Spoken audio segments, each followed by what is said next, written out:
ضية عالية عند جيمي لجي، يقف ويستنى كده جيمي لجي، والهدف الأول، الهدف الأول لنادي النصر في الدقيقة الأولى من الوقت بدل الضايع عن طريق جيمي لجي، وعرضية جميلة جدا جدا من كريم الضو. على طول جيمي لجي بينفرد تماما بالحارس حمادة الدسوقي، وتصويب في الناحية اليسرى للاعب حمادة الدسوقي. واحد النصر لا شيء نادي زفتة، واحد عيسوي، لكن ثاني على طول لجي والتصويب، والهدف الثاني، الهدف الثاني لجيمي لجي، هدف رائع جدا جدا من على حدود منطقة الجزاء، والتصويب في المرمى مباشرة، تخبط في القائم كده وتدخل على يمين الحارس حمادة الدسوقي. 2 النصر لا شيء نادي زفتة، وكرة جميلة جدا جدا. الدقيقة 9 من الشوط الثاني، جيمي لجي اللاعب التشادي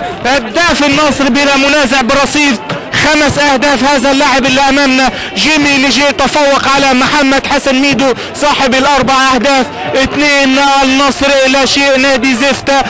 يفتح كده الملعب بوش رجله الخارجي، ميدو انفراد ميدو والهدف الثالث، الهدف الثالث لنادي النصر عن طريق محمد حسن ميدو في الدقيقة الأولى من الوقت بدل الضايع. 3 النصر لا شيء نادي زفتة في مباراة كروية جميلة جدا جدا.